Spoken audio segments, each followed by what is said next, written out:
Ako'y nakipag-sympathize ni Master Sergeant Ulog Gitisa na hindi nakapagtiis sa sinapit ng bayan. Alam ko, sinasakripisyo niya ang magandang buhay bilang isang escort. Sabi kong alam ko dahil sa maiksi na panahon ay naging backup escort din ako noon sa Cronies ni Marcos Sr. after EDSA Revolution in 1986. Bata ako noon at hindi ko alam ang buong istorya dahil walang social media. Mahirap na mabuo ang kalooban ko kung ang puso ko ay hiwalay sa katawan ko. Yan ang maging dilema o pag-alinlangan ng isang escort. Hindi makayanan sa puso mo na protektahan ang pag-aabuso at pag-aaki ng boss mo sa taong bayan dahil na-updated ka sa mga pangyayari, hindi katulad sa aming panahon na hindi uso ang cellphone at internet. Ngayon, well-informed ang Pilipino. Ang naranasan ni Master Sergeant Gutisa kahit na malaki ang pasahod at allowance ng isang escort, nanatili sa kaniyang dugo ng isang Marines.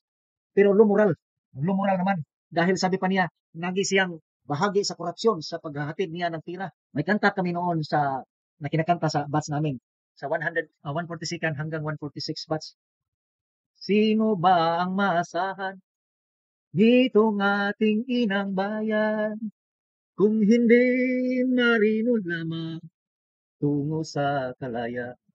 In fairness to the AFP units, pang-boss lang ng moral yan sa mga Marines. Pero alam ko na ang mga sundalo ng AFP ay may particular expertise tulad ng Scout Rangers, Special Forces, Underwater Operation Group ng Navy na nakasama ko sa security detail, mga Air Force at iba pang mga special units. Magagaling lahat yan sa kanilang field of expertise. Ayaw kong tawaran ang hirap ng kanilang nadaanan sa training at sa gira. Pero dito sa kinaharap ng korupsyon sa ating bansa, dito na sana tayo magkaisa. Dito na sana maipakita ang inyong katapangan dahil sa akin ding pananaw, tulad ng pananaw ng iba, ay walang maging happy ending itong mga investigasyon ito. Lalo na si Mayor Magalong ay nag-resign sa ICI. Sino pa bang maasahan itong ating inang bayan? Master Sergeant Gutisa was brave enough to mention the congressman. Kasama ng Holy Cow, Martin Romualdez. Samantala ang Senate at ang Congress ay iniwasang banggitin. Tayo ay mananawagan na sana ang ibang units din na nasa security detail ng mga politiko, lalo na sa inyong honorable congressman. Walang hiya. Ito ang mas honorable. Saldico, Martin Romualdez. Tingnan nyo naman itong mga Pilipinong nagtitinda rito sa Divisoria, namumuhay ng patas. Hindi ito para yumaman, para lang makakain. Kayo, nagpapasarap kayo sa pera ng gobyerno. Itong mga tinitindang gulay nila dito, may tax ito na pumupunta sa bulsa ninyo. Kinakain ninyo, hindi ba kayo naawa? Ewan ko lang kung may awa pa kayo. Ito, namumuhay ng patas, barya-barya lang kinikita. Atensyon mga politiko natin sa Pilipinas, mga congressman, mga senador, tingnan ninyo ang mga Pilipino. Ganito kahirap ang buhay. Tayo ay mananawagan na sana ang ibang units din na nasa security detail ng mga politiko, lalo na sa inyong honorable congressman. Walang hiya. Ito ang mas honorable. Ay magpakita din ng katapangan at kadakilaan sa pagbulgar ng katiwalian para sa bayan. Sir and Sarge, the nation is compromised. The Filipino people that we deem to protect is compromised. Draw your support to the Filipino people, not to the politicians. Ngayon, mas maraming hudas. Hindi mo na malaman kung sinong tunay na apostol. At sa mga napagbitangan na hudas, kung hindi totoo, magpa-investiga kayo. Pakita niyo ang assets and liabilities niyo. Salin or bank deposits nyo. Dahil sa ngayon, ang burden of proof ay nasa inyo na. Hindi mo kailangan sabihin na honest ka. Kundi ipakita mo sa bayan. Dahil hindi na kami naniniwala sa lawak ng korupsyon. Apektado ang armed forces. Dahil inuuna ni Saldico at Romualdez ang AFP sa bidyong ito.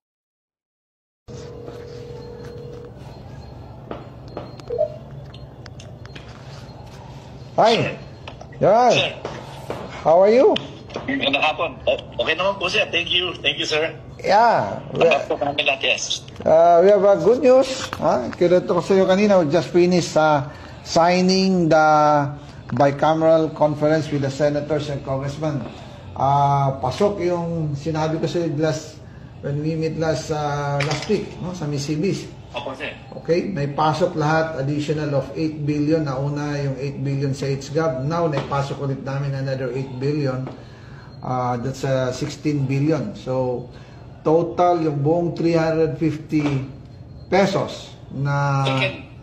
Can I take a video of you, sir? Sure. Okay. Yes, sir. I can show it to the staff, sir, as the personnel when I talk to them next on the 14th, on the Saturday, sir. Thank you. No problem. Yes, maganda yan malaman ng mga staff na we are taking care as per instruction by our speaker, instruction by the president. Maganda yan na malaman ikaw sa Solcom. You have to malaman ng mga troops natin. And actually, we'll see you on Friday. Are you coming sa ano? Dadating ka ba sa Yes, Friday? sir. Oh, December 13. Yes, sir. Doon din ang formal natin. Oh. Opo, sir, sa evening na siguro, sir. Evening. Kung Opo, sir. dadating si speaker. Speaker kami ulit na dalawa. So, we'll inform you on that. So, hopefully, ma-approve ngayon sa plenary for ratification yung pinirma ng BICAM. Sa Senate, they will also approve it also this afternoon. Para yung 7.5 na nare-receive ng CAFCO, magkakaroon sila more or less dagdag na 10,500. So that's more than double of their salary. Yes, sir. So please, okay, na-inform din namin kanina si Chief Browner, but I want to inform you mismo diretso kasi tayo nag-usap ng sa Misibis and we announced it that na we'll make sure na an additional of 8 billion on the BICAM. Thank God na we're successful tayo na naipasok natin ito sa kasundaluhan. So please inform our soldiers na natuloy and na then the president will approve the budget more or less December 20. So once approved yan, starting next year, meron ng allocation ng ating mga kasundaluhan ng 350 pesos a day na subsistence allowance. Maraming salamat po, sir. Makakarating po, sir. I'll show the video to all our staff and mga sundalo po dito sa Sorpong, sir. Yes. Maraming salamat po, sir. Thank you for your service. Kami here to support the AFP, the milkmen in uniform. So, yung mga black propaganda dyan na we are close with the left, hindi totoo yan. Gawa-gawa nila yan para lang, alam mo na, yung mga budol-budol dyan. So, anyway, that's it. We're successful and thank God na tuloy to. Yeah. Thank you po, sir. Thank you rin. So, do you have, can we request a short Christmas message sa ating mga tao, sir, sa mga personnel natin, ng mga tropa? Oh, yeah, sure. To all our soldiers in the ground, you have a Merry Christmas and a Happy New Year. Dahil dito sa subsistence allowance, this would be the legacy of the BBM administration under the leadership of the House Speaker Martin Romualdez. And we appreciate your service to the nation. Lahat na tulong ninyo sa pagdepensa sa ating bansa, sa ating sovereignty, sa ating peace and order.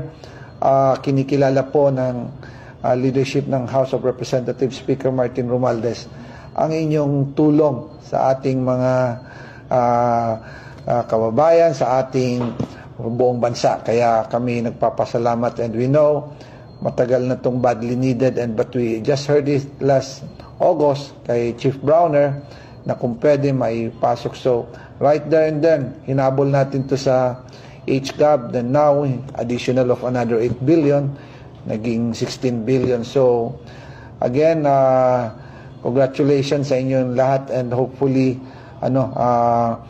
sumaya ang inyong Pasko and sumaya ang inyong New Year and hopefully the life of each soldier will have an improvement. Thank you. Definitely, sir. Sir, maraming salamat po, sir. Stay Thank safe, you. sir. Thank At you. Merry Christmas din po, sir, from your family dito sa Southern Luzon. Thank you. Salamat. Thank you. Bye-bye. Thank you, sir. Okay. Thank you, sir. See you. Opo, sir. Bye.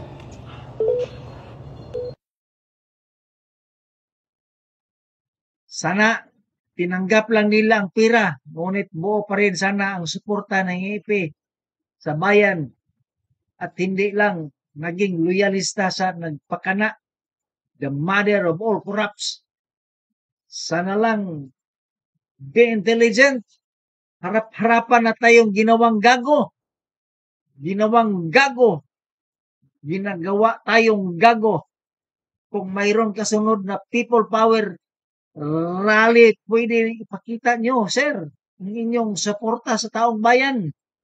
And the rest will follow. To the Marines, do your best. And other units will do the rest. Please, sir, para sa EFP ay magising din sa panawagan ng bayan, lalo na sa panawagan ng mga retired EFP, commission and non-commissioned officers. Salamat po. My fellow citizens, Our President Marcos no longer served the interests of the Filipino people, but rather the interests of his family and his political allies. For over 3 years, we have endured the inadequacies of his presidency, from almost losing Mindanao to secession, to the escalating tensions almost leading us to war, and lastly, to our current problem now. The hundreds of billions of flood control funds stolen. Worst cousin, former House Speaker Martin Romualdez, was implicated in the Senate Blue Ribbon Committee. In relation to that, I have recently discovered a plot where they plan to remove me, the congressman who dared to criticize them on their corruption, from the House of Representatives through the Ethics Committee or through a baseless accusation of crime. And with how much control President Marcos and his son, House Majority Leader Sandro Marcos, has over Congress, I believe they will succeed soon. And that is why, with the limited time I have, I will use the position granted to me by the people to call for his removal from power. Just like how we removed the late dictator Ferdinand Marcos Sr., we shall also remove this president that has betrayed our country. I am no longer concerned about whatever I must sacrifice. If I am to be killed, then I shall die fighting. If I am to be imprisoned, then I shall fight from the confines of my cell. If I am to be defeated and forgotten, then I shall entrust this burden onto the next generation.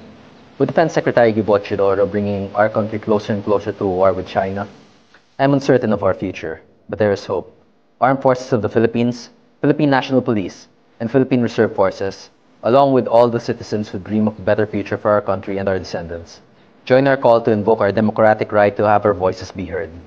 Let us call upon people power and create a better Philippines that our children will be proud of. Starting October 12, 2025, we shall work towards freeing our beloved country from the hands of the greedy and corrupt. Long live the Philippines, long live the Filipino people.